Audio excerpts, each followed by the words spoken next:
Masih di channel YouTube Al Hidayah Tambak Rejo Official. Jangan lupa subscribe, like, komen, share YouTube channel kami.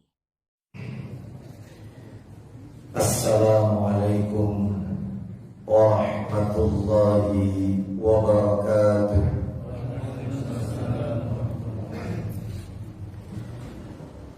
Alhamdulillah, alhamdulillah mubarakan fi kama yuhibbu rabbuna wa yarda, wa ashhadu an la ilaha illallah wahdahu la syarika lah,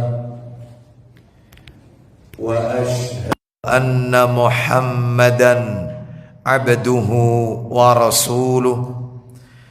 Ya ayyuhalladzina amanu taqullaha haqqa tuqatih wa la tamutunna illa wa antum muslimun, amma ba'du.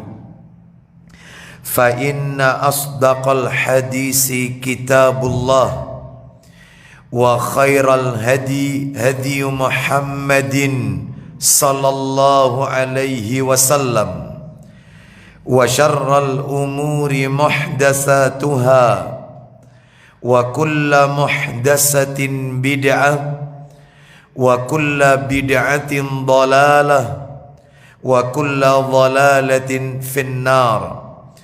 Ikhwan wa akhwati fillah, bapak-bapak, ibu-ibu, kaum muslimin dan muslimah, jamaah salat maghrib Masjid Al-Mu'minun Kota Malang yang semoga dimuliakan oleh Allah Subhanahu wa ta'ala. Kepada segenap pengurus yayasan dan takmir Masjid Al-Mu'minun yang semoga dirahmati oleh Allah Subhanahu wa ta'ala.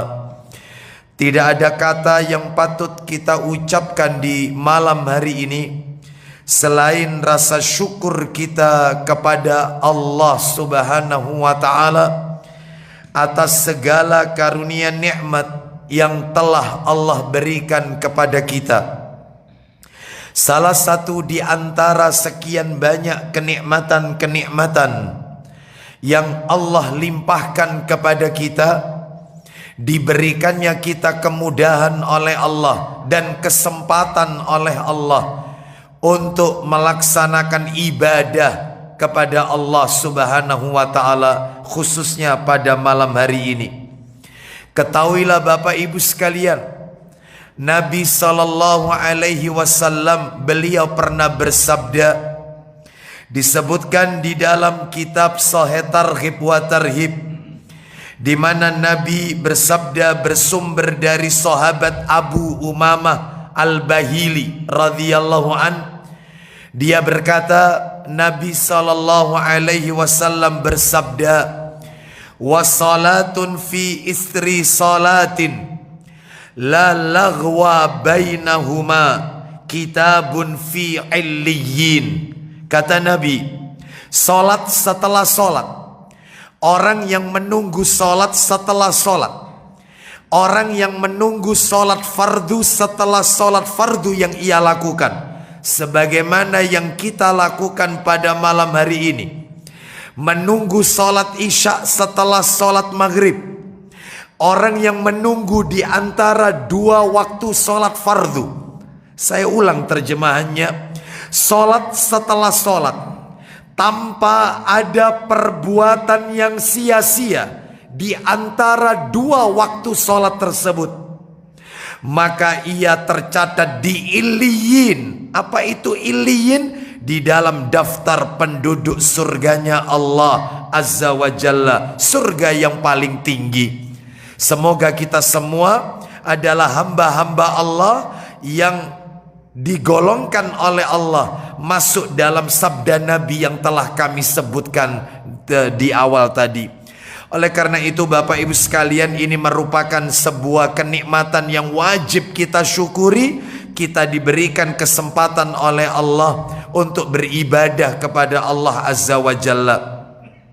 Bahkan di dalam riwayat yang lain, yaitu riwayat Ibnu Hibban, bersumber dari sahabat Jabir ibni Abdullah radhiyallahu an. Dia berkata, Nabi sallallahu alaihi wasallam bersabda, ala adullukum ala ma yamhullahu bihil khataya wa yukaffiru bihidz dzunuba. Yang artinya, maukah kalian aku tunjukkan sesuatu yang dengannya Allah Subhanahu wa taala akan menghapus kesalahan-kesalahan kalian dan melebur dosa-dosa kalian. Maukah kalian aku beritahukan sebuah amalan yang apabila amalan itu kalian lakukan, Allah akan hapus dosa-dosa kalian, Allah akan hapus kesalahan-kesalahan kalian dan melebur dosa-dosa kalian. Qalu, mereka para sahabat menjawab, bala ya Rasulullah, tentu kami mau wahai Rasulullah. Apa amalan itu? Kata Nabi sallallahu alaihi wasallam, yang pertama, isbahul wudu'i alal makruhat, menyempurnakan wudu di saat yang dibenci, menyempurnakan wudu di saat yang tidak ia sukai. Contohnya, berwudu di musim dingin. Dia berwudu pada saat kondisinya tidak memungkinkan untuk terkena air wudu, mungkin sakit atau mungkin karena dia demam, tetapi dia tidak memilih tayamum sekalipun itu dibenarkan oleh syariat, tetapi dia lebih memilih tetap menggunakan air, yaitu berwudu. Berwudu di saat yang dibenci atau di musim dingin. Yang kedua, kata Nabi, wa kasratul khuta ilal masajid, orang yang memperbanyak langkahnya ke masjid. Dan yang ketiga, wantidharus salati ba'das salah, orang yang menunggu salat setelah salat. Dan seperti inilah yang Nabi sebutkan. Mudah-mudahan kita semua termasuk di dalamnya, karena kita sedang menanti salat isya setelah salat maghrib kita lakukan. Jadi yang dimaksud dengan menunggu salat setelah salat adalah di antara dua salat fardu, bukan salat sunnah. Bapak ibu sekalian rahimani wa rahimakumullah, semoga Allah meridhoi semua amal ibadah kita. Malam hari ini kita akan lanjutkan pembahasan kita. Seperti biasa, kajian kita di Ahad pekan yang pertama di Masjid Al-Mu'minun. Pembahasannya adalah kitab yang ditulis oleh Syekh Adnan Torsyah hafidhahullah ta'ala, kitab yang berjudul Madza Yuhibbun Nabiyyu sallallahu alaihi wasallam wa madza yakrahu. Dan kitab itu sudah diterjemahkan dalam bahasa Indonesia, terbit 2 jilid, diterbitkan oleh Pustaka Azam, sebagaimana buku yang ada di tangan saya ini. Apa yang dicintai dan dibenci Nabi sallallahu alaihi wasallam. Jadi isi buku ini tidak kurang dari 1000 hadis yang berbicara tentang apa-apa yang Nabi sukai, apa-apa yang Nabi cintai dalam urusan masalah ibadah, dalam urusan masalah pakaian atau masalah makanan, semuanya yang Nabi sukai.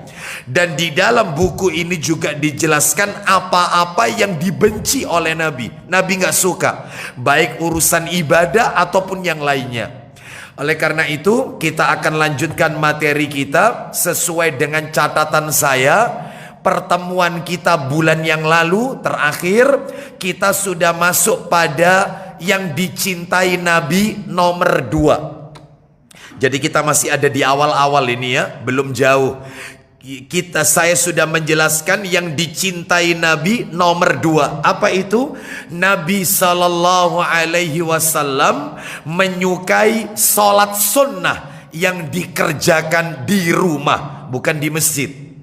Nabi sallallahu alaihi wasallam menyukai salat sunnah yang dikerjakan di rumah.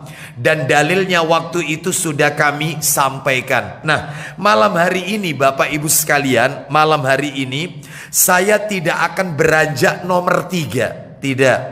Jadi saya tidak akan melanjutkan poin ketiga dari apa yang dicintai, disukai oleh Nabi. Tetapi malam hari ini saya ingin sedikit menjabarkan, sedikit lebih menjelaskan secara rinci tentang solat-solat sunnah yang dikerjakan oleh Nabi Sallallahu Alaihi Wasallam. Bulan yang lalu saya sudah menyampaikan kepada Bapak Ibu sekalian, yaitu 3 materi waktu itu. Mudah-mudahan panjenengan semua masih ingat 3 hal yang kami sampaikan pada waktu itu. Apa itu? Yang pertama, dalil-dalil pentingnya menghidupkan solat-solat sunnah di rumah. Mana dalilnya? Bahwasanya penting sekali menghidupkan sholat sunnah itu di rumah. Kalau tidak salah total dari dalil-dalil itu adalah 10 dalil. Sudah kami sampaikan. Dan bagi Bapak Ibu sekalian mungkin sudah menerima file PDF ya, yang sudah saya kirimkan ke takmir masjid. Naam, yaitu dalil-dalilnya. Pentingnya sholat sunnah dikerjakan di rumah. Ini yang pertama. Yang kedua, pada waktu yang lalu saya jelaskan keutamaan sholat sunnah secara umum, secara mujmal. Apa istimewanya kalau kita itu mengerjakan sholat sunnah? Entah tahiyatul masjid, entah sholat duha, entah tahajud, entah witir, entah tarawih, entah istikharah, entah sholat sunnah taubat. Semua sholat sunnah, apa keutamaannya yang kita dapatkan secara global? Saya tidak menyebutkan keutamaan secara rinci. Ya, keutamaan sholat duha apa? Keutamaan sholat, enggak saya sebut. Tapi global, umumnya apa? Intinya waktu itu kami sebutkan 2 hal keutamaannya. Mudah-mudahan Bapak Ibu masih ingat. Keutamaan yang pertama adalah bahwasannya sholat sunnah itu sebagai penyempurna dari fardunya yang tidak sempurna. Yang namanya orang sholat pastilah tidak sempurna. Pasti, entah itu bacaannya, entah tidak khusyuk, dia mengingat sesuatu yang ada di luar sholat, atau mungkin lupa jumlah rokaatnya, lupa bacaannya, sering menguap ketika sholat. Terkadang kita melirik ketika sholat, melihat sesuatu tidak di tempat sujud. Banyak. Belum lagi gerakan-gerakan sholat yang tidak mengikuti sunnah Nabi, macam-macam. Sehingga kata Nabi, coba dibuka Abu Dawudnya, jilid 1, saya bawa kitabnya, Sunan Abu Dawud, nomor 796. Mari kita dengarkan. Kata Nabi, ada orang itu yang setelah mengerjakan sholat, dia mendapatkan ganjaran pahalanya, yaitu tidak sempurna 100%. 796. Kita dengarkan, yaitu apa yang Nabi sebutkan terkait dengan pahala orang yang mengerjakan ibadah sholat. Silakan, 796, baca.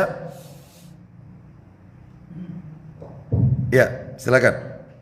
Dari Ammar bin Yasir radhiyallahu anhu, dia berkata, ya, saya pernah mendengar Rasulullah SAW bersabda. Apa isi sabdanya? Sesungguhnya seseorang benar-benar selesai sholat, sedangkan tapi pahala sholat yang tercatat baginya hanyalah 1/10 sholatnya. 1/10, lanjut. 1/9. Kemudian 1/8. lanjut.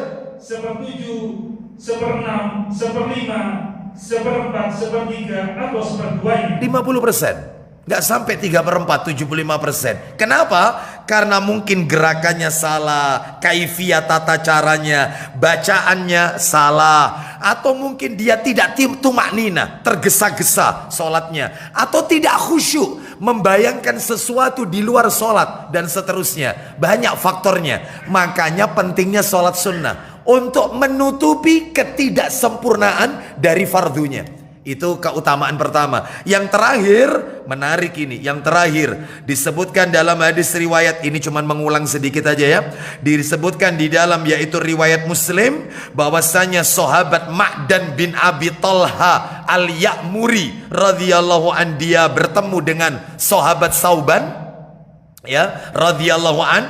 Lalu dia bertanya kepada Sauban, ajarkan kepadaku suatu amalan yang apabila aku lakukan maka aku akan masuk surga. Katanya Sauban radhiyallahu an, aku juga pernah bertanya seperti itu kepada Rasul sallallahu alaihi wasallam, dan ternyata Nabi menjawab, amalan yang mendekatkan kita dengan surga adalah alaika bikasratis sujudi lillah. Perbanyaklah olehmu sujud kepada Allah. Yang dimaksud memperbanyak sujud ini bukan sujud dalam sholat, sujud syukur, sujud tilawah, sujud sahwi, bukan. Tetapi yang dimaksud perkataan Nabi, alaika bikasratis sujudi lillah, perbanyaklah sujud kepada Allah, maksudnya memperbanyak sholat-sholat sunnah. Seperti itulah yang dikatakan oleh Imam An-Nawawi rahimahullah dalam kitabnya Syarah Sahih Muslim. Baik, Bapak Ibu sekalian, oleh karena itu maka ini menunjukkan pentingnya sholat sunnah, jangan diremehkan. Dan materi yang terakhir waktu itu saya jelaskan macam-macam sholat sunnah yang Nabi ajarkan. Kalau nggak salah ada 23. Yang pertama sholat kusuf gerhana matahari, yang kedua sholat khusuf gerhana bulan, yang ketiga sholat di lembah Al-Aqiq atau Mikot Zulhulaifah, Mikot yang dekat dengan Masjid Nabawi. Mikot ini ada di kota yaitu Madinah, ya, kurang lebih jaraknya 12 km dari Masjid Nabawi. Perjalanan nggak sampai setengah jam.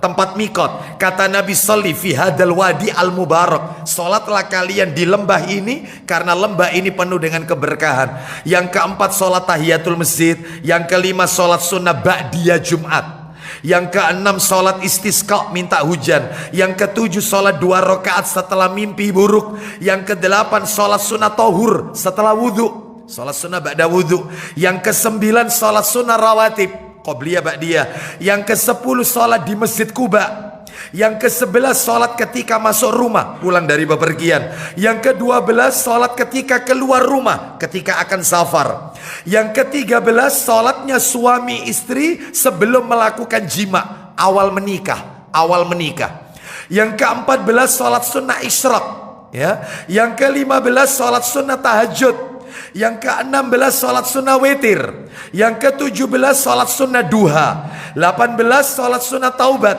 19 sholat sunnah istikharah, 20 sholat sunnah tarawih, 21 sholat sunnah 2 rakaat di belakang makom Ibrahim setelah tawaf, dan 22 dan 23 ulama berselisih tentang dalilnya, tetapi Syekh Albani rahimahullah mengatakan nggak apa-apa dilakukan. Menurut beliau hadisnya sahih, tetapi menurut ulama yang lain riwayatnya ada sedikit cacat, sehingga ada sebagian ulama mengatakan tidak perlu dilakukan.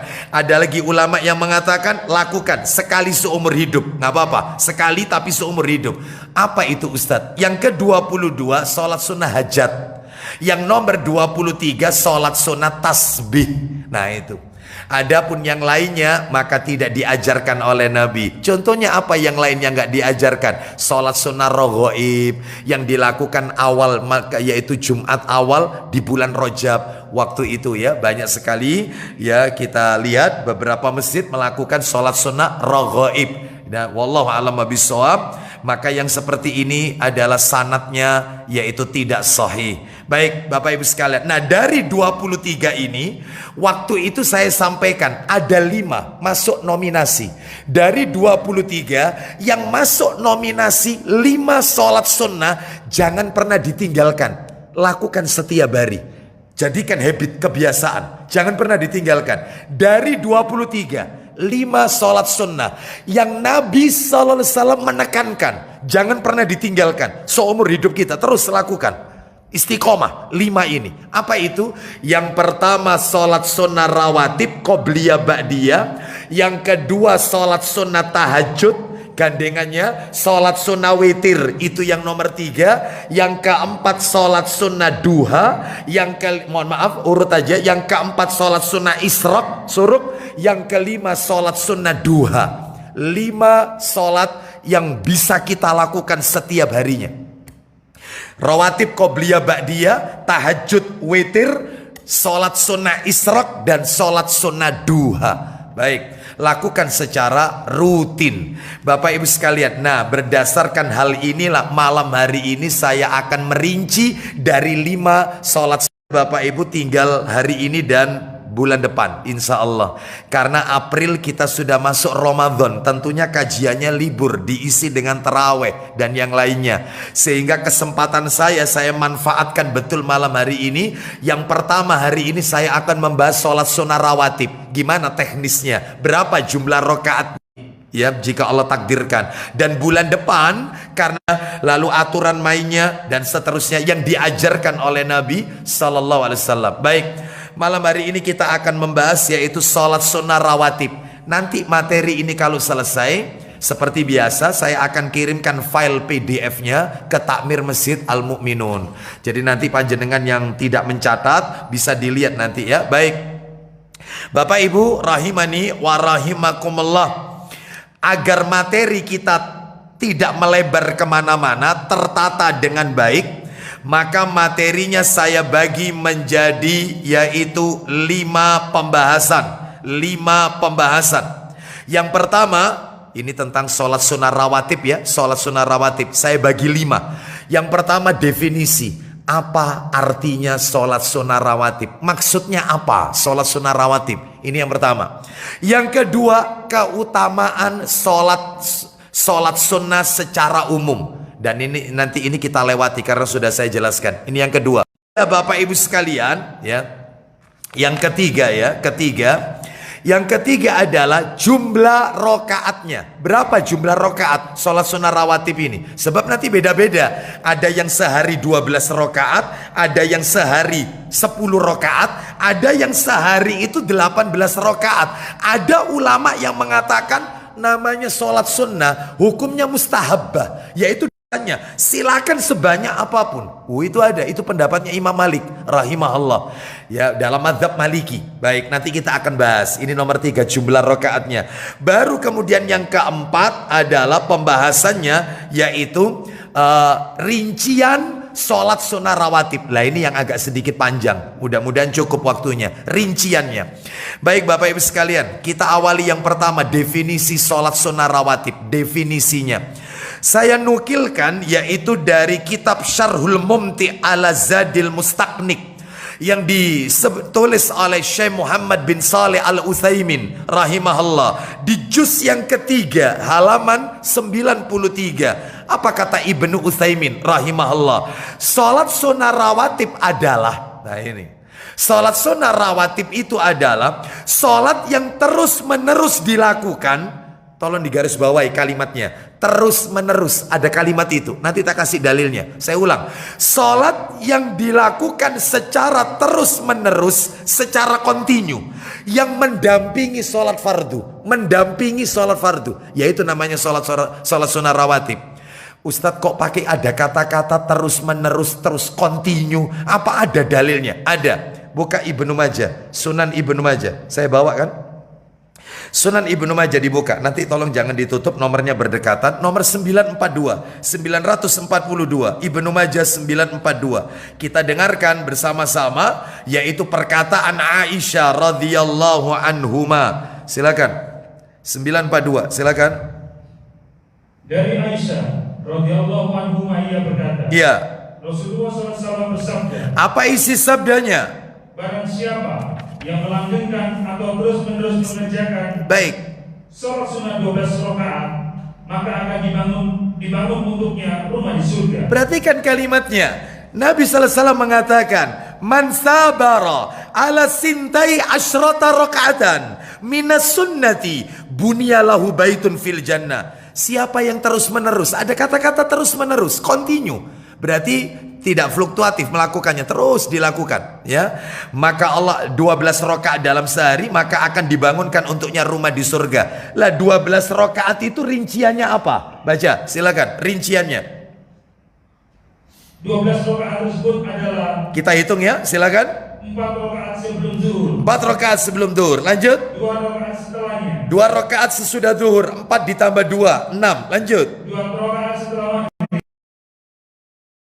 akhir, dan serta 2 rakaat sebelum fajar. Baik, 2 rakaat sebelum subuh. 12 rakaat. Itulah rinciannya. Dibangunkan rumah di surga. Mudah-mudahan kita semua mendapatkannya.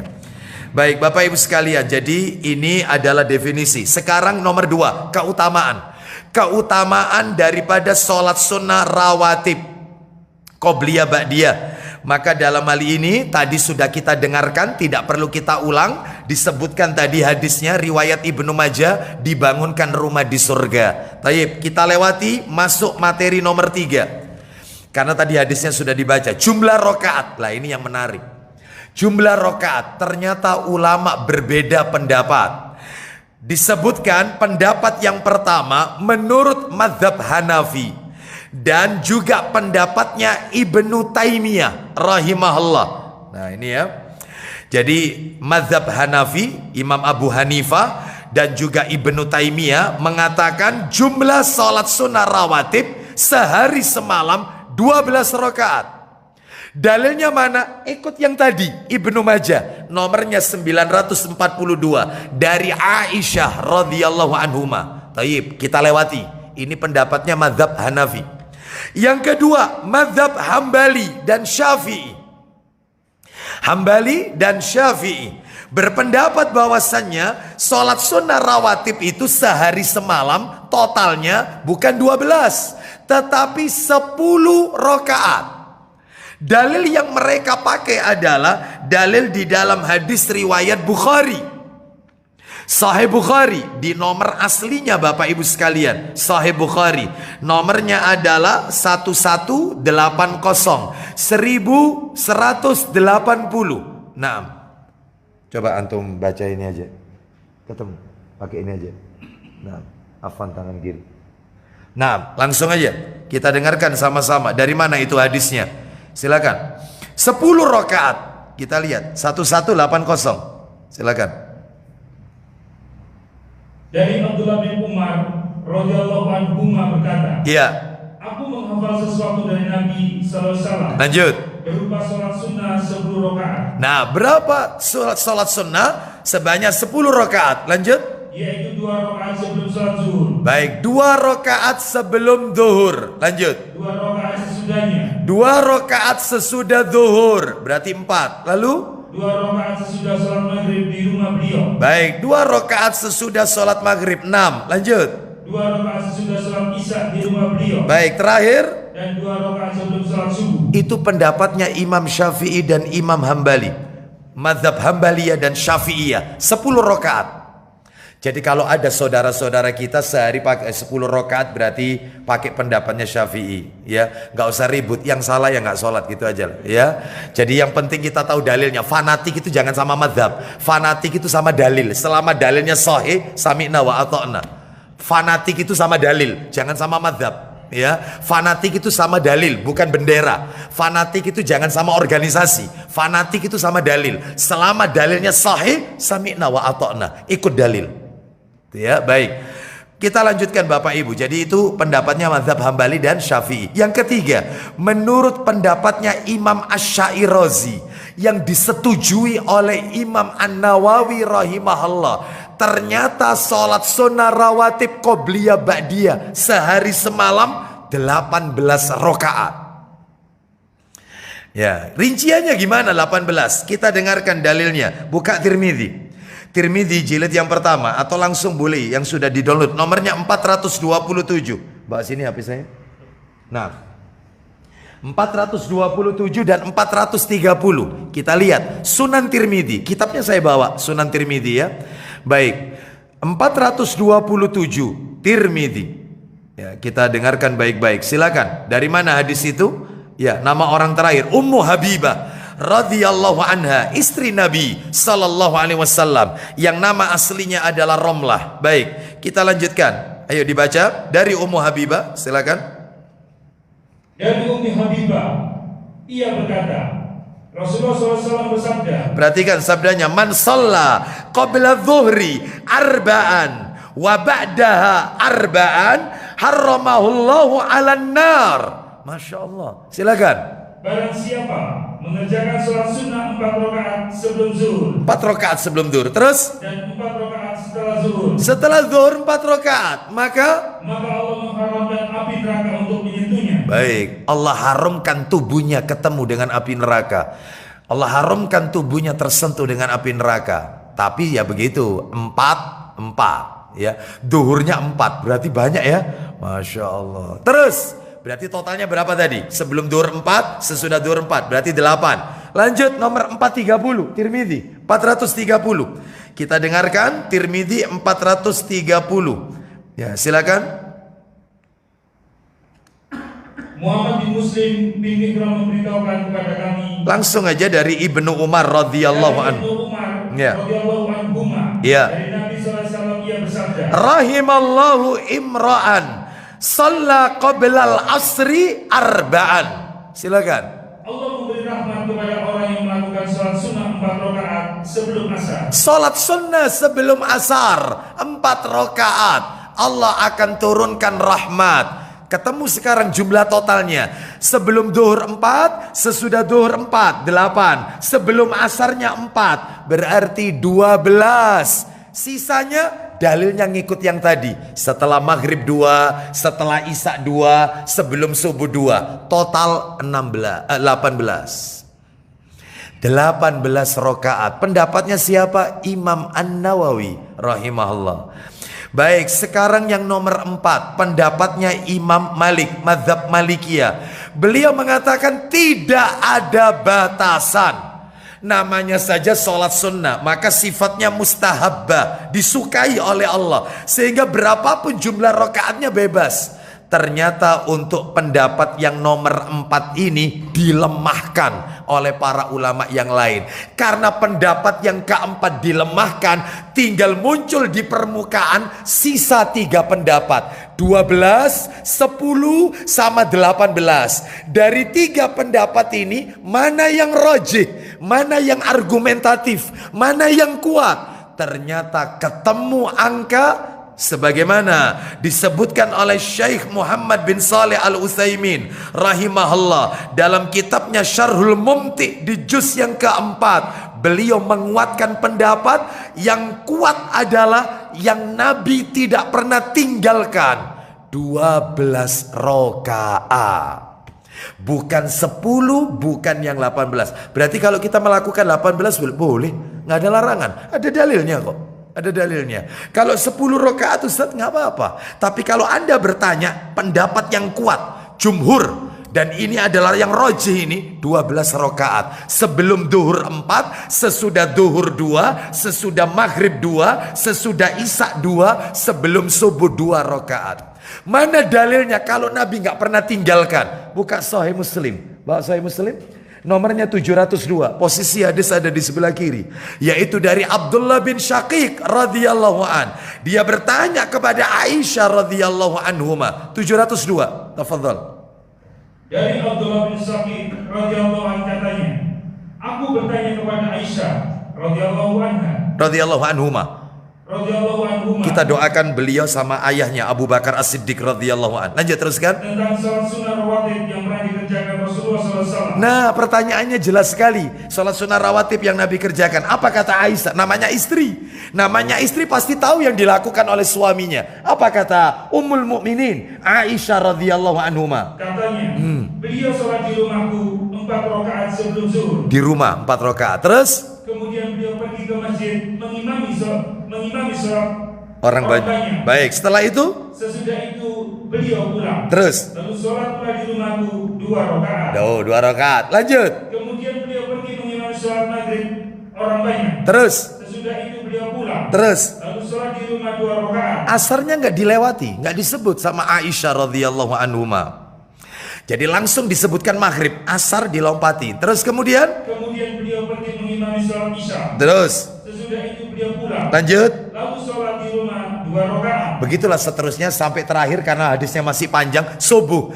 Beliau sholat di rumahku qobliyah subuh, yaitu sholat sunnah fajar 2 rakaat. Setelah itu pergi ke masjid lalu mengimami orang banyak. Jadi qobliyah subuh sama dengan sholat sunnah fajar. Sama. Ya baik. Kita lanjutkan Bapak Ibu sekarang, yaitu materinya yang nomor 4. Rinciannya. Kita bahas dulu yang pertama ya, yaitu sholat sunnah rawatib yang subuh. Gimana teknisnya ini? Subuh dulu yang kita bahas. Jumlahnya panjenengan sudah tahu. Yang rajih dari 10, 12 sama 18, yang pendapat kuat 12 ya. Sekarang kita bahas yang sholat sunnah rawatib. Bapak Ibu sekalian, sholat sunnah rawatib yaitu subuh ini saya bagi 3 materinya supaya enak belajarnya, urut. Saya bagi 3. Yang pertama hukumnya, hukum sholat sunnah qobliyah subuh, rawatib subuh. Hukumnya. Yang kedua yang akan saya bahas adalah keutamaannya, keutamaan. Yang ketiga tata caranya. Kita bahas yang pertama hukumnya. Hukumnya ditekankan. Nabi ketika mukimin ataupun Nabi ketika musafir nggak pernah ditinggal qobliyah subuh ini. Bahkan Nabi pernah subuhnya kerinan, bangun matahari sudah terbit, bangun matahari sudah terbit, itu beliau tetap qobliyah subuh. Jadi azan dulu, setelah azan qobliyah, setelah qobliyah iqomah, setelah iqomah baru sholat subuh. Meskipun kerinan, Nabi nggak pernah tinggal qobliyah subuh ini, nggak pernah tinggal. Meskipun musafir nggak pernah tinggal. Mana dalilnya? Silakan dalilnya, yaitu disebutkan Sahih Muslim nomornya 695, nomor aslinya 724 kalau nomor aslinya, karena yang kita baca ini cetakan terjemahan, beda penomoran, isinya sama, yaitu nomornya 695. Jangan ditutup ya, nanti nomornya berdekatan semua. Tafadhal, silakan. 695 dari Aisyah radhiyallahu anhuma. Dari Aisyah radhiyallahu anhuma katanya, ya, di antara segala sholat sunnah ya, yang sangat dijaga oleh Rasulullah SAW, ya, ialah sholat sunnah 2 rakaat sebelum subuh. Itu sangat dijaga, nggak pernah ditinggalkan. Nah, jangan sampai kita meninggalkan. Sekarang nomor 2, ini keutamaannya. Saya yakin Bapak Ibu hafal lah keutamaannya. Apa Pak, Bu? Keutamaannya qobliyah subuh itu apa? Raka'atal fajri khairun minad dunya wa ma fiha. 2 rakaat sholat sunnah fajar, sholat sunnah qobliyah subuh lebih baik dari dunia beserta seluruh isinya. Makanya jangan ditinggalkan. Di mana itu dalilnya? Dalilnya yang kami bacakan tadi, riwayat Muslim nomornya 696. Nanti bisa dibaca sendiri ya. Muslim 696. Sekarang kita akan masuk tata cara pelaksanaannya. Yang subuh dulu ini ya, subuh dulu. Setelah subuh baru urut nanti duhur. Baik, tata caranya Bapak Ibu. Yang pertama dilakukan sebelum sholat fardu subuh, antara adzan dan iqamah. Ustadz, di masjid saya ini Ustadz, adzannya 2 kali subuh itu Ustadz. Karena ada sebagian masjid itu adzan 2 kali. Saya melakukannya qobliyah ini adzan pertama atau adzan kedua? Ya adzan kedua. Karena adzan pertama itu membangunkan orang untuk sholat malam tahajud. Adzan yang kedua baru itulah adzan subuh. Baik, seperti itu ya. Jadi dalam hal ini antara adzan dan iqamah, yaitu sholat sunnah fardu, sholat sunnah sebelum sholat subuh, ya qobliyah subuh. Kita masuk masjid, ternyata timernya masjid tinggal 5 menit. Kita bingung, saya mau tahiyatul masjid, saya mau qobliyah subuh, waktunya tinggal 5 menit, bahkan kurang 4 menit. Nggak cukup ini kayaknya. Apa yang harus saya lakukan? Sholat aja 2 rakaat. Karena kata Nabi, apabila kamu masuk masjid maka sholatlah 2 rakaat sebelum duduk. Lah sholat apa ini? Nabi nggak pernah nyebut tahiyatul masjid. Nabi nggak pernah nyebut. Nggak ada kata-kata sholatlah tahiyatul masjid. Nggak ada. Anda cari hadis apapun, nggak ada kata-kata sholatlah. Nabi hanya bilang, kalau kalian masuk masjid maka sholatlah 2 rakaat sebelum kalian duduk. Lah para ulama memberikan nama tahiyatul masjid, tapi dari nabinya nggak disebut nama apa sholat itu. Yang penting masuk masjid sebelum duduk 2 rakaat. Maka cukup kita 2 rakaat. 2 rakaat ini sudah mewakili sholat sunnah ba'da wudhu, sholat sunnah tahiyatul masjid, sholat sunnah qobliyah subuh. Sudah mewakili 2 ini. Jadi nggak cukup 2 rakaat untuk ini, 2 rakaat untuk, nggak perlu. Cukup 2 rakaat ini aja. Bisa difahami sampai di sini Bapak Ibu. Ya, karena sudah mewakili ini. Oleh karena itu, kecuali kalau datangnya sebelum adzan, panjenengan sebelum maghrib datang ke Masjid Al Mukminun tadi, ya tahiyatul masjid. Setelah adzan, boleh sholat sunnah, karena Nabi pernah mengatakan di antara dua adzan. Loh, maksudnya dua adzan itu apa Ustaz? Ya iqomah. Jadi iqomah itu juga disebut adzan. Makanya orang kalau iqomah itu makmum atau maaf jamaah juga menirukan. Allahu Akbar, Allahu Akbar, Allahu Akbar, Allah. Asyhadu an la ilaha, asyhadu an la ilaha, asyhadu anna Muhammad, asyhadu anna Muhammad. Hayyalas shalah, la haula wala quwwata. Jadi sama seperti kita kalau menirukan muadzin, karena posisinya iqomah sama dengan adzan. Nabi bilang apabila di antara dua adzan ada sholat sunnah. Di antara dua adzan, maksudnya adzan dan iqomah. Iqomah itu sendiri disebut adzan oleh Nabi. Oleh karena itu, lo berarti Ustadz kalau begitu ada doanya juga setelah iqomah. Sebagaimana setelah adzan ada doa. Sebagian ulama mengatakan iya. Jadi sama, tidak ada beda. Menirukan yaitu muadzin. Apa ini iqamah tersebut seperti itu. Wallahu a'lam bishawab. Kita lanjutkan ya supaya tidak melebar. Jadi dilakukan sebelum sholat fardu subuh. Yang kedua, dilakukan sebanyak 2 rakaat dengan 1 salam. 1 salam. Yang nomor 3, dilakukan dengan ringkas, tidak memanjangkan bacaan. Nggak usah panjang-panjang. Rakaat pertama yaitu yang disyariatkan adalah Al-Kafirun. Rakaat kedua Al-Ikhlas. Ustadz, saya masih mampu Ustadz, lebih panjang, apalagi timernya itu waktunya masih lama. Saya Al-Baqarah Ustadz. Masya Allah. Oh iya, nggak mungkin lah ya. Maksudnya Al-Baqarah itu cuman alif lam mim Allahu Akbar. Kira-kira boleh ndak? Rakaat kedua alif lam ra Allahu Akbar. Boleh nggak? Boleh, wong ayat itu ya. Cuman kan kebangetan Bapak Ibu sekalian ya. Itu kan ayat mutasyabihat, lanjutkan dengan ayat muhkamat. Kan begitu ya. Lanjutkan 1 ayat setelahnya. Baik, kita lanjutkan. Mana dalilnya? Sholatnya ringkas, jangan panjang-panjang. Coba dibuka dalilnya, Sahih Muslim nomor 697. Muslim, maaf, 694. Muslim 694. Ayo. Ya, satu lagi ini. Setelah itu kita kumandangkan adzan Isya. Setelah itu kita lanjutkan. Ayo, silakan. Dari Aisyah radhiyallahu anha katanya, ya, Rasulullah SAW senantiasa mengerjakan sholat sunnah fajar 2 rakaat dengan ringkas. Ringkas, tiap. Sehingga aku berucap, adakah beliau membaca surat Al-Fatihah? Sampai-sampai kata Aisyah, apakah Nabi itu baca Al-Fatihah apa enggak ya? Karena memang ringkas sholatnya. Karena Nabi kebiasaan kalau sholat itu panjang Bapak Ibu sekalian. Nah itu ya. Baik, saat lagi kita akan lanjutkan tata cara berikutnya. Setelah itu setelah dikumandangkannya adzan Isya. Wallahu a'lam bishawab. Wassallallahu ala nabiyyina wa ala alihi washabihi wasallam. Silakan dikumandangkan adzan Isya.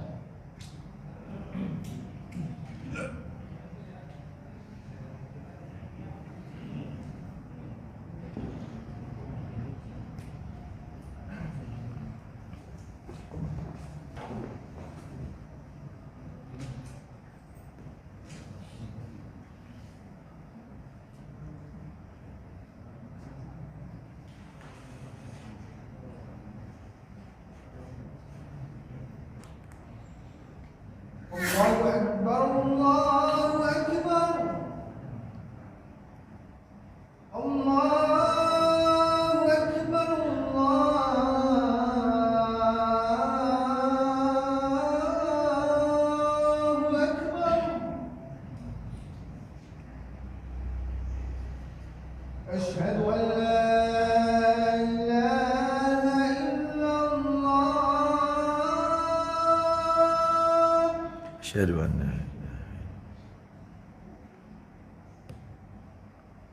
Asyhadu an la ilaha illallah.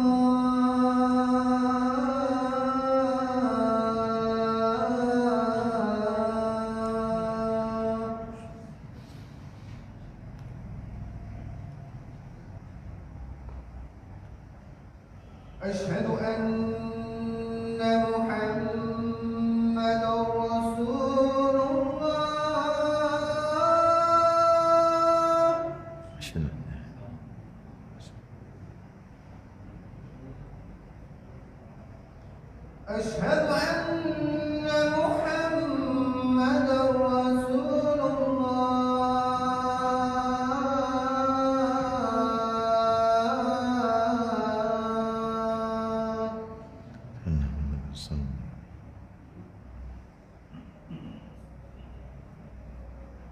La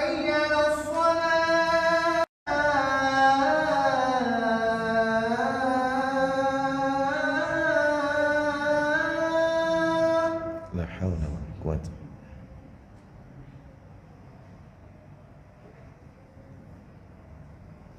Hayya 'alas shalah.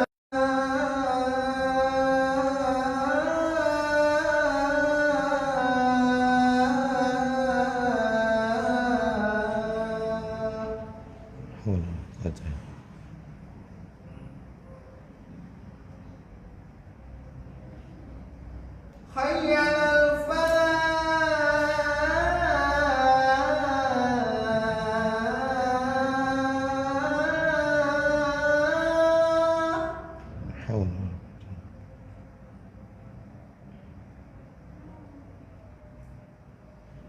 Hayya 'alal falah.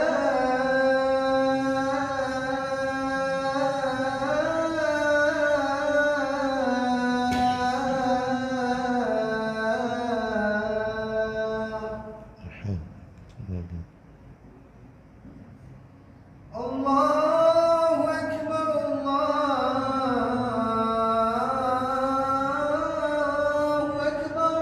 Allahu Akbar.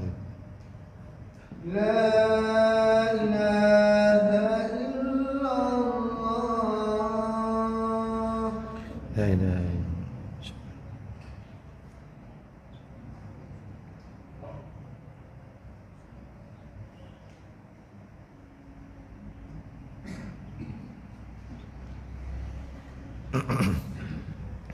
Alhamdulillah wassalatu wassalamu ala Rasulillah wa ba'd.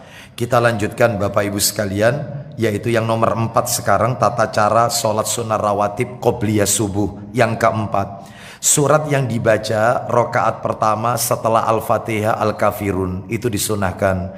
Rokaat kedua Al-Ikhlas. Mana dalilnya? Sahih Muslim nomornya 697 dari Abu Hurairah radhiyallahu an. Silakan. Dari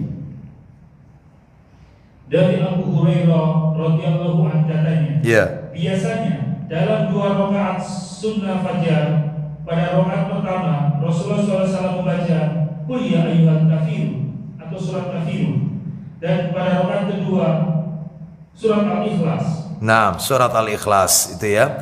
Bahkan 2 surat ini sering dibaca oleh Nabi, termasuk ketika setelah tawaf di belakang makom Ibrahim, termasuk yang ba'diyah maghrib itu juga membaca 2 surat ini. Wallahu a'lam bishawab.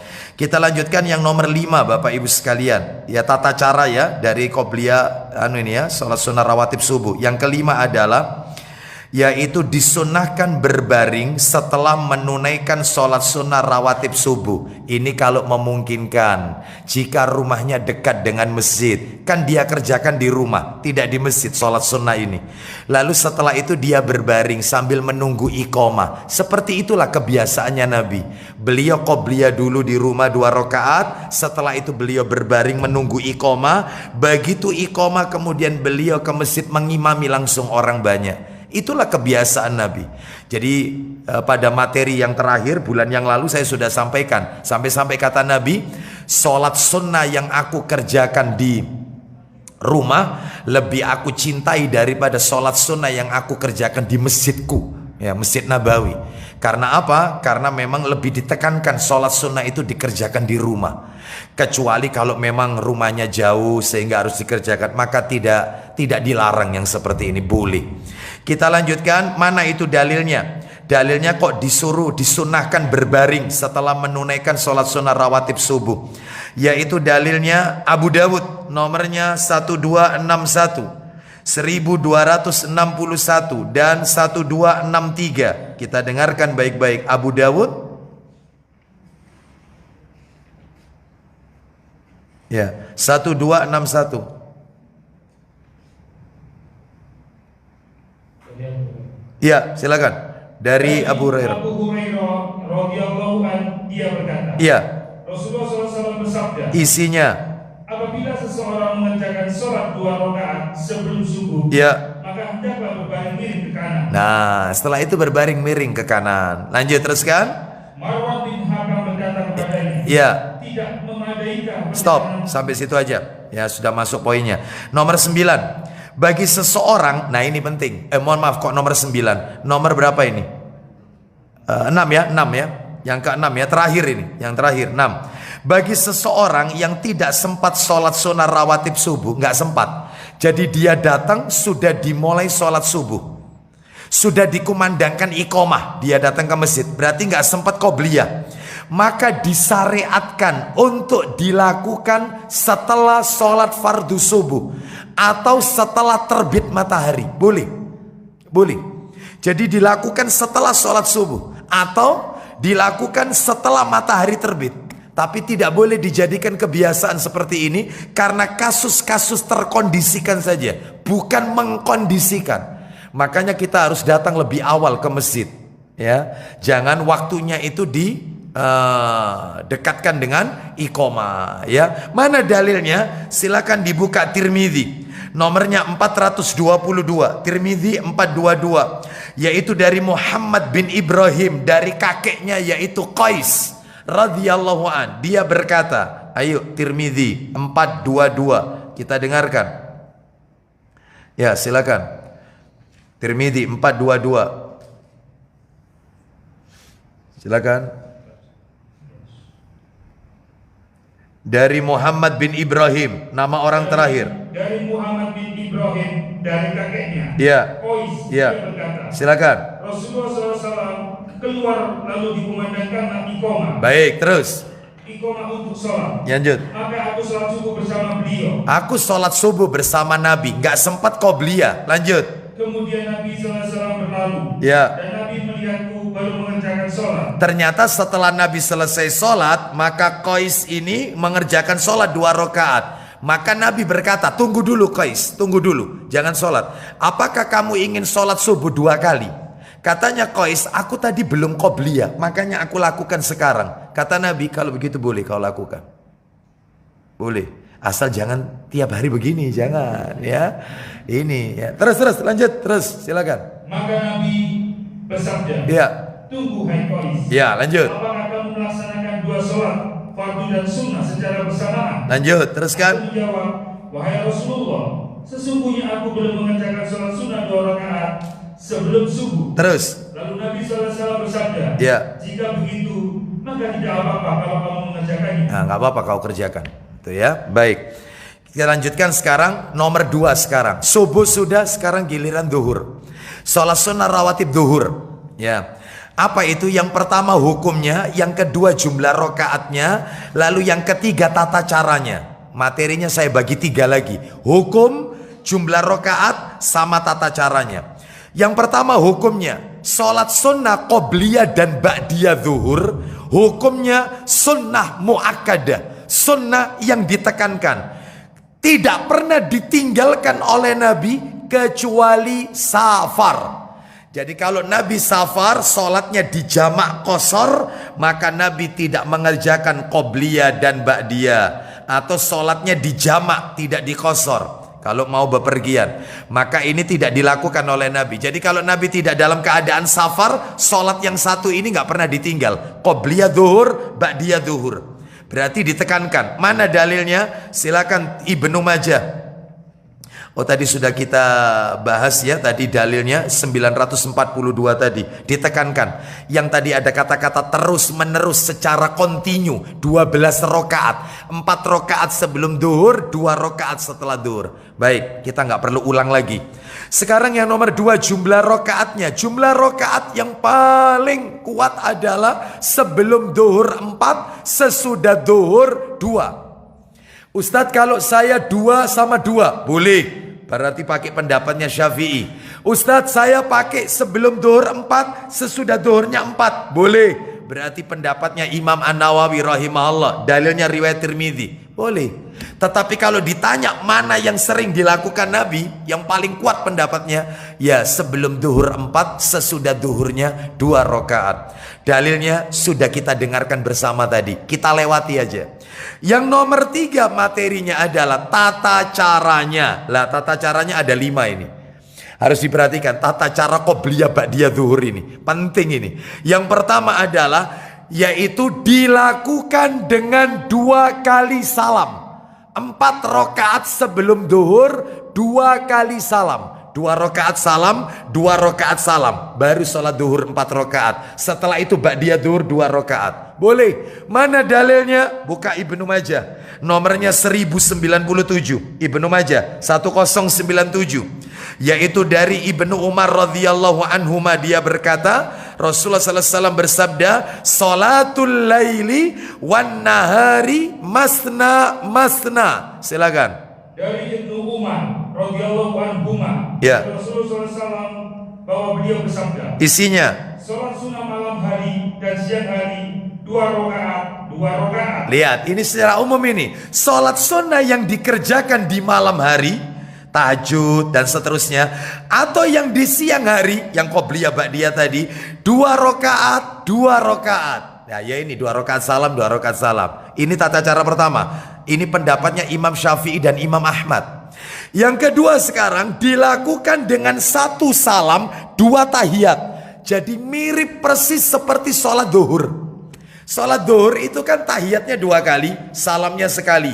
Seperti asar, tahiyatnya 2 kali, salamnya sekali. Seperti isya, tahiyatnya 2 kali, salamnya sekali. Sholat ini juga begitu, yang qobliyah duhur itu. Mana dalilnya? Buka Ibnu Majah dalilnya. Semuanya ada dalilnya. Bapak Ibu tinggal pilih versi yang mana gitu aja, ya. Seperti itu. Dalilnya Ibnu Majah 958. Ibnu Majah 958 dari Abu Ayyub Al-Ansari radhiyallahu an. Nabi sallallahu alaihi wasallam bersabda, "Arba'un qabla dhuhri laisa fihinna taslimun tuftahu lahunna abwabus sama." Silakan. 958. Iya, 958. Abu Ayyub ya. Dari Abu Ayyub radhiyallahu anhu bahwa Nabi SAW sholat sebelum zuhur 4 rakaat. Terus. Setelah tergelincirnya matahari. Lanjut. Beliau tidak memisahkannya dengan salam. Terus. Dan beliau bersabda, Iya. sesungguhnya pintu-pintu langit dibuka ketika matahari tergelincir. Nah, seperti itu. 4 rakaat ini yang sebelum duhur itu tidak dipisah dengan salam. Tahiyatnya 2 kali, salamnya cuma sekali. Bisa difahami Bapak Ibu ya. Sekarang yang nomor 3, tata cara ketiga. Nah ini unik ini. Jika tidak sempat melakukan 4 rakaat sebelum duhur, nggak sempat. Masuk masjid sudah iqomah, nggak sempat ini. Karena terkondisikan ya, karena kena macet di jalan sehingga masuk masjid dia sudah ketinggalan, bahkan masbuk dia, makmum terlambat, nggak sempat ini. Maka kalau nggak sempat, diperbolehkan melakukannya setelah sholat duhur. Jadi masuk masjid, imamnya sudah duhur ini, sholat duhur, maka dia ikut imam. Setelah imam salam, dia ikut salam. Setelah dia berzikir, maka diqadha, yaitu yang 4 rakaat diletakkan setelah duhur. Tata caranya, kata para alim ulama, menurut Ibnu Utsaimin rahimahullah, dalam kitab Riyadhus Shalihin, Sarah Riyadhus Shalihin di juz yang ketiga, tata caranya adalah setelah duhur, yang 4 rakaat itu setelah duhur, itu dilakukan 2 rakaat dulu, ba'diyah dulu. Yang didulukan ba'diyah dulu. Setelah 2 rakaat baru 4 rakaat. Niatnya, niatkan qobliyah duhur, tapi dilakukannya setelah duhur. Bisa dipahami sampai di sini Bapak Ibu ya. Jadi kalau masuk masjid, imam sudah sholat duhur atau pas sholat duhur ya, maka setelah sholat duhur lakukan ba'diyah dulu 2 rakaat. Setelah ba'diyah silakan diqadha, yaitu yang 4 rakaat sebelum duhur, diqadhanya setelah 2 rakaat ba'diyah tadi. Nah, itu ya. Baik, di mana ini dalilnya? Dalilnya Tirmidzi. Buka Tirmidzi nomor 426. Boleh dikodok begini boleh, karena nggak sempat qobliyah. 426, yaitu dari Aisyah radhiyallahu anhuma. Ayo cepet dikit. Cepet dikit. Ya. Ya, hati-hati sobek bukunya. Ya. Iya. Silakan. Ayo 426, silakan. Nama terakhir Aisyah radhiyallahu anha. Aisyah radhiyallahu anha. Ya. Sesungguhnya apabila Nabi SAW tidak mengerjakan sholat sunnah sebelum zuhur 4 rakaat, nah maka beliau mengerjakan sholat itu sesudahnya. Nah, mengerjakan sesudahnya. Tetapi tata caranya kata para ulama adalah dilakukan setelah ba'diyah. Nah, itu ya. Baik, sekarang yang nomor 4. Nah, ini unik lagi. Jika tidak sempat melakukan 2 rakaat yang setelah duhur, misalnya setelah duhur, habis sholat duhur ternyata kedatangan tamu, atau mungkin ada urusan mendesak, atau mungkin ditunggu oleh orang, jadi nggak sempat ba'diyah 2 rakaat, nggak sempat. Caranya adalah boleh diqadha, dikerjakan setelah sholat asar, boleh. Lu katanya ndak ada sholat sunnah setelah asar, Ustaz. Ya, maka dalam hal ini karena kasus terkondisikan boleh, asalkan niatnya adalah mengqadha ba'diyah zuhur, tapi dilakukannya bukan sebelum asar, setelah asar. Di mana ini dalilnya? Buka Bukhari. Nah, pakai punya saya ini aja. Bukhari yang sudah kita download ya, nomor aslinya Sahih Bukhari, nomornya Bapak Ibu sekalian, Sahih Bukhari 1233. Sahih Bukhari 1233, 1233. Nah, kita dengarkan bersama-sama ini. Ya, jalan ceritanya dari Ibnu Abbas radhiyallahu anhuma. Silakan. Baik. Tafadhol. Ayo, sudah ada di situ. 1233. Ayo baca. Silakan. Ya, dari Ibnu Abbas. Dari Quraib bahwa Ibnu Abbas radhiyallahu anhuma. Ya, teruskan. Radhiyallahu anhuma dan Al-Misbar bin Makhramah dan Abdurrahman bin Asar radhiyallahu anhum ketiganya mengutusnya. Terus. Yaitu Quraib untuk menemui Aisyah radhiyallahu anhuma dengan mengatakan. Ya, silakan. Sampaikan salam dari kami semua kepadanya. Terus. Dan tanyakan tentang 2 rakaat setelah sholat asar. Ya. Dan tanyakan kepadanya bahwa kami mendapat berita bahwa dia mengerjakan sholat tersebut. Terus. Padahal telah sampai berita kepada kami dari Nabi SAW bahwa beliau melarang mengerjakannya. Nah, baik. Jadi Ibnu Abbas menyuruh kepada Quraib, pergilah kau ke rumahnya Aisyah, sampaikan salamku, sampaikan kenapa kok dia melakukan sholat 2 rakaat setelah asar. Padahal Nabi pernah melarang, tidak boleh sholat sunnah setelah asar. Kenapa kok dia malah melakukan? Tanyakan. Lanjut, jalan cerita berikutnya, teruskan. Bahkan aku bersama Umar bin Al-Khattab pernah memukul orang yang mengerjakannya. Bahkan aku pernah memukul orang yang mengerjakan sholat sunnah setelah asar. Kok malah Aisyah radhiyallahu anha melakukannya? Lanjut. Quraib berkata, maka aku menemui Aisyah radhiyallahu anha. Terus. Lalu kusampaikan kepadanya semua tujuan aku diutus. Lanjut. Maka Aisyah menjawab. Nah, ini jawabannya. Lanjut. Tanyakan saja kepada Ummu Salamah. Tanyakan kepada Ummu Salamah, istri Nabi yang lain, yang meninggalnya paling tua ini Ummu Salamah, usia 90 tahun. Ya, paling tua, istri Nabi yang meninggal paling tua Ummu Salamah radhiyallahu anha. Terus lanjutkan. Lalu aku menemui mereka yang mengutusku. Terus. Dan aku sampaikan ucapan Aisyah radhiyallahu anha. Lantas mereka memerintahkanku menemui Ummu Salamah. Terus. Dengan memerintahkan hal yang sama. Terus. Seperti ketika mereka mengutusku menemui Aisyah radhiyallahu anha. Terus. Maka Ummu Salamah radhiyallahu anha berkata. Nah, ini jawabannya. Silakan. Aku mendengar Nabi SAW pernah melarang mengerjakannya, namun di kemudian hari aku melihat beliau mengerjakannya. Seusai mengerjakan sholat asar. Terus. Setelah itu beliau menemuiku yang ketika itu bersamaku ada beberapa wanita Lanjut. dari suku Bani Haram. Terus. Dari kalangan kaum Ansor. Terus. Maka aku utus seorang sahaya wanita dan aku bertanya kepadanya. Ya, silakan. Pergilah menemui beliau. Terus. Rasulullah SAW. Dan sampaikan kepadanya bahwa Ummu Salamah bertanya. Wahai Rasulullah. Aku mendengar Anda pernah melarang sholat 2 rakaat setelah asar. Tapi Anda sendiri melakukannya setelah asar 2 rakaat. Jadi Ummu Salamah nggak berani tanya langsung, menyuruh budaknya, sampaikan. Yang tanya Ummu Salamah, sampaikan. Oh, begitu ya. Terus lanjut, silakan. Aku juga melihat Anda mengerjakannya. Lanjut. Jika beliau memberi isyarat dengan tangannya, maka tunggulah. Terus. Maka sahaya tersebut melaksanakannya dan ternyata beliau memberi isyarat dengan tangannya. Berarti maksudnya disuruh nunggu sebentar. Lanjut kemudian. Maka sahaya ini menunggu dari beliau. Terus. Setelah selesai beliau berkata. Wahai binti Abu Umayyah. Kamu bertanya tentang 2 rakaat setelah asar. Sungguh aku kedatangan rombongan orang dari suku Abdul Qais yang menyebabkan aku terhalang dari mengerjakan 2 rakaat setelah zuhur. Nah, aku tadi nggak sempat ba'diyah zuhur, makanya tak kodok setelah asar. Itu Oleh karena itu nggak apa-apa yang seperti ini, tapi jangan dijadikan kebiasaan. Wallahu a'lam bishawab. Baik Bapak Ibu sekalian, sekarang kita masuk yang asar ya. Yang asar tidak ada pembahasan yang terlalu rinci. Intinya untuk yang asar ini hukumnya tidak sampai ditekankan. Hukumnya tidak sampai ditekankan. Artinya yaitu tidak sampai pada sunnah muakkadah hukumnya.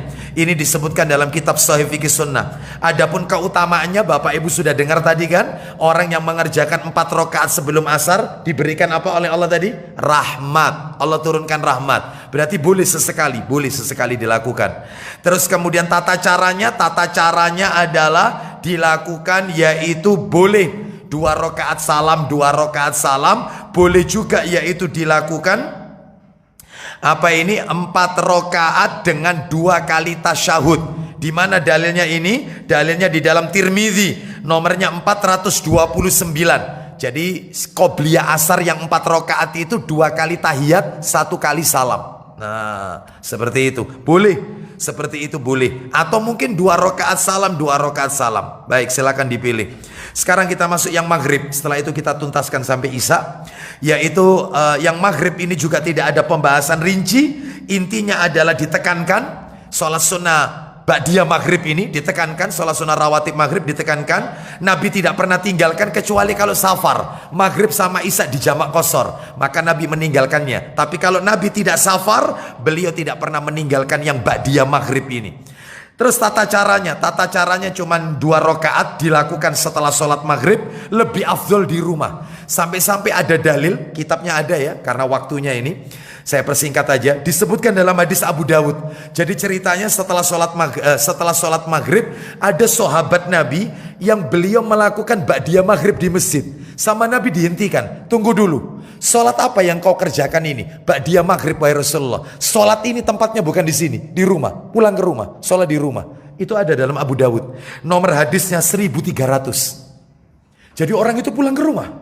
Padahal ini Masjid Nabawi ini. Disuruh pulang. Sholat ini tempatnya bukan di sini, di rumah. Pulang. Akhirnya dia pun pulang sholat ba'diyah maghrib di rumah. Lebih ditekankan di rumah sholat sunnah ini. Terus kemudian surat yang dibaca, rakaat pertama setelah Al-Fatihah Al-Kafirun, rakaat kedua setelah Al-Fatihah Al-Ikhlas. Itu ada di dalam riwayat Tirmizi nomor 431. Penutup isya sekarang. Isya cuman ada 2 saja. Hukumnya sunnah muakkad, ditekankan, tidak pernah ditinggal kecuali kalau Nabi safar. Kalau sholatnya di jamak, di qashar, maka Nabi tinggalkan. Mana dalilnya? Ibnu Majah. Dalilnya sudah kita baca tadi ya, yang melanggengkan tadi secara terus menerus. Tata caranya simple aja, dilakukan setelah isya 2 rakaat. Lalu jika mampu lakukan di rumah, afdolnya di rumah. Tapi kalau dilakukan di masjid nggak apa-apa, tidak ada larangan. Wallahu a'lam bishawab. Ya, Bapak Ibu sekalian, rahimani wa rahimakumullah. Maka ini ada beberapa fatwa di antara para ulama yang akan kami sampaikan untuk melengkapi pembahasan kita, yaitu di antaranya adalah fatwanya Syekh bin Baz rahimahullah. Tidak ada sholat sunnah rawatib sebelum sholat Jumat. Saya ulang, tidak ada sholat sunnah rawatib sebelum sholat Jumat. Berdasarkan pendapat yang kuat, yang disyariatkan adalah setelah sholat Jumat. Boleh 4 rakaat, 2 rakaat di masjid, setelah pulang 2 rakaat lagi di rumah. Nah, boleh seperti itu setelah Jumat. Sebelum Jumat tidak ada qobliyah Jumat, tidak ada. Ustadz lah, kalau sholat sunnah mutlak sambil menunggu khotib nggak apa-apa, boleh. Yang tidak ada itu istilah ba'diyah Jumat. Sehingga kalau setelah adzan semua pada berdiri melakukan sholat. Kita tanya, sholat apa ini? Ba'diyah Jumat, qobliyah Jumat. Nggak ada. Yang ada itu ba'diyah Jumat. Ya, baik. Nomor 2, boleh mengqadha sholat sunnah rawatib di waktu-waktu yang terlarang. Boleh. Seperti tadi, setelah asar kan waktu terlarang, boleh diqadha. Dalilnya ini jelas sudah kami sampaikan. Ini dikatakan oleh Ibnu Qayyim dalam kitab Zadul Ma'ad. Nomor 3, apabila di dalam sholat itu terdapat sholat sunnah rawatib qobliyah dan ba'diyah, dan sholat sunnah rawatib qobliyahnya terlewatkan, maka dikerjakan lebih dahulu adalah ba'diyahnya dulu, baru qobliyah. Seperti tadi contohnya, qobliyah zuhur terlewat, maka dia lakukan setelah zuhur, tapi caranya adalah setelah ba'diyah zuhur. Jadi 2 rakaat setelah ba'diyah zuhur, baru 4 rakaat yang qobliyah. Yang penting niatnya. Nah, seperti itu. Dan tidak ada lafadz khusus niatnya. Niat itu tempatnya di hati. Yang nomor 4, apabila seseorang masuk masjid di waktu sholat sunnah rawatib, maka dia bisa mengerjakan sholat sunnah 2 rakaat dengan niat sholat sunnah rawatib plus tahiyatul masjid. Nggak apa-apa, digabung niatnya karena sama-sama sunnah. Karena waktunya pendek, iqomahnya itu. Maka boleh yang seperti ini. Ini dikatakan oleh Syekh Abdurrahman As-Sa'di dalam Al-Qawaid wal Usul Al-Jamiyah halaman 75. Nomor 5, seseorang yang sholat sunnah qobliyah subuh terlewat hingga matahari terbit dan waktu sholat duha masuk. Sholat duha masuk ini karena matahari terbit. Maka dalam hal ini tidak bisa dirangkap antara qobliyah subuh yang diqodho itu dengan sholat duha. Harus disendirikan. Jadi niatkan dulu sholat sunnah rawatib setelah matahari terbit itu, karena dia kelewat soalnya. Terus setelah itu, setelah 2 rakaat baru sholat duha 2 rakaat. Sekalipun sama-sama sunnah, maka untuk yang subuh ini jangan digabungkan dengan sholat duha. Misalnya kerinan, bangunnya itu sudah terbit matahari, maka lakukan dalam hal ini qobliyah dulu, baru setelah itu sholat subuh. Wallahu a'lam wa bishawab. Nomor 6, boleh menggabungkan sholat sunnah rawatib dengan sholat sunnah istikharah. Boleh. Kalau ini boleh. Yang 2 nggak ada tuntunan. Kalau ini ada, sebagaimana dikatakan oleh Al-Hafidz Ibnu Hajar Al-Asqalani dalam Fathul Bari di juz yang ke-11. 7 sampai 10 ini ya. Sholat sunnah rawatib boleh dikerjakan setelah kedua sholat fardu di jamak. Misalnya nih, maghrib sama isya di jamak, maka setelah isya boleh 2 rakaat. Boleh, nggak apa-apa. Boleh. Ini sebagaimana dikatakan oleh Imam An-Nawawi rahimahullah. Yang nomor 8, disyariatkan bagi kaum muslimin jika mendapatkan kultum setelah sholat fardu, ada nasihat. Takmirnya ngumumkan setelah salam, assalamualaikum warahmatullah, assalamualaikum warahmatullah, terus takmirnya ngumumkan, dimohon kepada para jamaah setelah sholat maghrib. Artinya ada nasihat atau pemberitahuan atau ada kultum singkat. Hendaknya mendengarkan nasihat, tidak langsung sholat sunnah ba'diyah, jangan, dengarkan dulu ya. Jadi nggak boleh ini ketika dia kultum terus kemudian kita sholat. Makanya ada yang tanya kemarin, Ustadz kalau sholat sunnah isyraq, Ustadznya itu sudah 5:30 lebih Ustadz, ceramahnya ini Ustadz ba'da subuh ini kan. Ternyata jamaah itu melakukan sholat sunnah isyraq, menurut mereka waktunya sebentar lagi duha, kilangan sholat isyraq, makanya saya sholat sedangkan ceramah masih berlangsung. Nggak boleh, dengarkan nasihat itu, setelah itu baru kemudian sholat sunnah isyraq. Meskipun waktunya telah lewat, nggak apa-apa, digabung dengan sholat duha. Jadi didulukan mendengarkan khutbah atau ceramah, karena ini wajib, ini menuntut ilmu. Sedangkan ini sholat sini hukumnya sunnah, yang wajib didulukan. Terus kemudian nomor 9, duduk berzikir setelah sholat fardu lebih ditekankan daripada setelah sunnah. Ada loh orang itu, assalamualaikum warahmatullah, assalamualaikum warahmatullah, langsung bangkit, ya Allahu Akbar, sholat sunnah ba'diyah. Jangan, duduk dulu. Sampai apa Ustaz? Boleh sampai Allahumma antas salam, astagfirullah, astagfirullah, astagfirullah, Allahumma antas salam wa minkas salam, tabarakta yadzal jalali wal ikram. Langsung sholat sunnah boleh. Setelah itu sisanya boleh zikirnya sambil berjalan atau sambil berkendara, sisanya boleh. Tapi jangan langsung. Ini ya, ini disebutkan oleh yaitu Syekh Abdullah bin Jibrin. Nah, yang terakhir 10, adapun melakukan sholat sunnah rawatib setelah sholat fardu secara langsung, yaitu jika ini boleh diisikan betul. Contohnya adalah para pekerja para pekerja yang dia nggak bisa duduk berzikir lama, tapi yaitu tadi teknisnya, pisah dengan zikir sedikit, astagfirullah, astagfirullah, astagfirullah, Allahumma antas salam wa minkas salam, tabarakta yadzal jalal wal ikram. Silakan beranjak pergi. Mungkin sholat sunnahnya nanti di tempat kerja, atau mungkin nanti di jalan, atau mungkin setelah itu dia langsung sholat sunnah. Sisa zikirnya bisa dilanjutkan setelah sholat sunnah. Wallahu a'lam wa bishawab. Demikian apa yang bisa kami sampaikan. Semoga menjadi tambahan ilmu yang manfaat. Berarti sholat sunnah rawatib tuntas. Bulan depan jika Allah takdirkan kita akan bahas tahajud plus witir atau taraweh plus witir, karena mendekati Ramadan. Demikian, ada yang mau bertanya? Silakan Pak, singkat aja, silakan. Tidak disebutkan sholat Idul Fitri tidak termasuk sunnah. Nah, baik. Bagaimana sholat Idul Fitri, 2 hari raya Idain, Idul Fitri dan Idul Adha? apakah itu sholat sunnah atau sholat wajib? Kok tidak masuk bagian yang 23 tadi? Jawabannya adalah hukum asalnya sunnah naik menjadi wajib. Kenapa? Sunnah naik menjadi wajib sehingga nggak masuk 23 tadi. Alasannya apabila Idul Fitri jatuh di hari Jumat, lalu ketika dia telah menunaikan sholat id, maka dia diperbolehkan untuk tidak sholat Jumat. Bagi makmum, bukan khotib ini, bagi makmum, dia diperbolehkan untuk tidak sholat Jumat. Katanya para alim ulama, sholat Jumat itu bagi laki-laki wajib.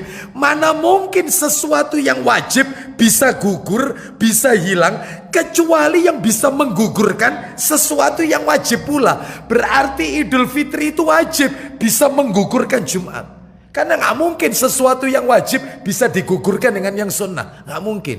Yang wajib bisa menjadi gugur dengan yang wajib pula. Nah, berarti Idul Fitri, Idul Adha hukumnya wajib. Berarti kalau tidak sholat dosa. Iyalah, Idul Fitri, Idul Adha. Bahkan Nabi saja memerintahkan wanita yang tidak punya jilbab saat Idul Fitri, dalam riwayat Muslim, suruh pinjam jilbab ke tetangganya. Wanita haid disuruh ke tanah lapang, meskipun dia tidak ikut sholat, tapi berdoa bersama-sama kaum muslimin. Adapun kalau sholat yang lain nggak pernah seperti ini Nabi. Wanita haid sampai disuruh, yaitu untuk bersama-sama kaum muslimin. Jadi ini menunjukkan hukumnya naik peringkat menjadi wajib. Wallahu a'lam bishawab. Begitu ya.